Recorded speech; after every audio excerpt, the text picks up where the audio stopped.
Hi guys! Welcome back to my YouTube channel. For today's video, meron ako sa inyo tutulong quick tutorial no, kung paano natin maiwasan ang pag-tracking ng inyong Android phone sa ating mga personal activities sa ating mga phone. Ayan guys, so panoorin nyo hanggang dulo para masundan nyo itong video tutorial na ito. Syempre guys, kung bago ka pa lang sa aking YouTube channel, Bluestop, my channel is about tutorial and any useful things na pwede nating mapakinabangan. So, subscribe now and click mo na ang notification bell para updated ka sa mga future videos natin na ipapalabas katulad nito. So, ayan, panoorin mo. Sisimulan ko na. Watch this.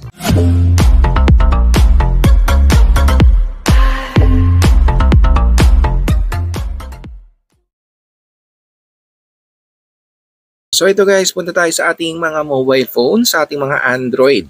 So ito guys, meron tayong isi-set up dito para at least iwasan natin ang pag-locate or matrack ang ating mga activities sa ating mga Android phone.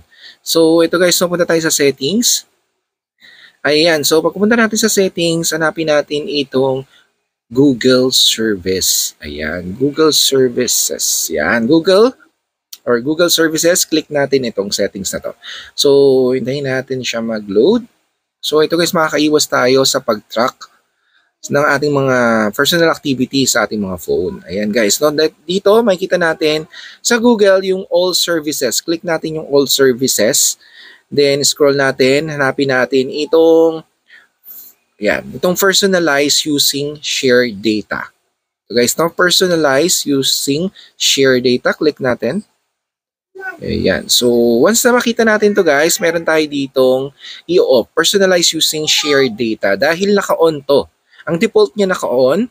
Ayan guys, automatic yan. Pwede tayong matrack ng ating mga Android phone at makuha yung mga personal data natin, ma-shared. Yung mga ginagawa nating activity dito. At syempre, madidrain agad ang ating mga battery. No? So, makakaiwas tayo sa pag-drain ng mga battery natin. Kaya madaling ma-drain, madaling mga low watt. Ito. So, makakaiwas to once na in-off natin. So, off natin to guys. Yan. So, off lang natin siya. Yung Gmail, yung Chrome, yung device contacts. Ayan, hindi na natin sila masishared. So, yan.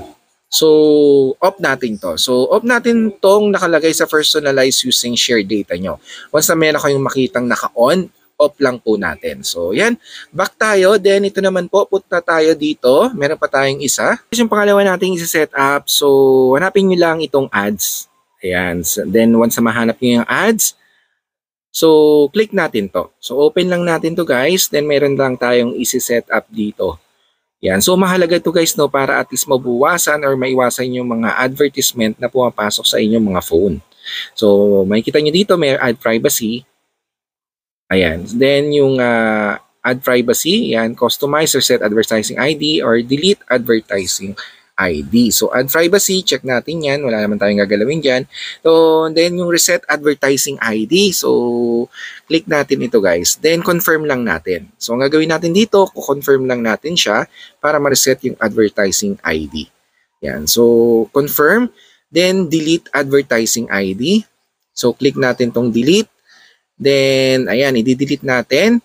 Confirm nyo lang to. Delete advertising ID. So, pwede nyo rin basahin to guys. So, click lang natin tong delete advertising ID. So, that's it. Ayan guys, kailangan natin ma-delete or ma-reset, no? Para at least yung mga ads na pumapasok sa atin, mababawasan, no? Or maiiwasan. So, isa din yan sa malaga. Then, itong pangalawa guys, back lang natin. Ayan. So, punta tayo ulit dito sa Google Services. Click natin itong Google Services. Yan. So, hintayin lang natin siya ma-load. Yan. Once na ma-load natin, as you can see, pupunta tayo dito sa 3-dot line sa upper right. Yan. 3-dot line. Click natin siya. Then, click natin itong usage and diagnostics. So, usage and diagnostic, as you can see, naka-on siya.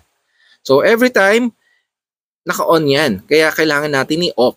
Ayan, para at least mabawasan yung pag-drain ng ating battery at every time na open natin magta-track yan or mag-share yan or makukuha nila yung mga activity mo. Ano yung problem sa Android mo. Kaya maiwasan natin yung pag-tracking sa ating mga Android phone. So that's it. Ayan na ang ating video tutorial for today at maraming salamat. Have a nice day. Mabuhay. Bye-bye.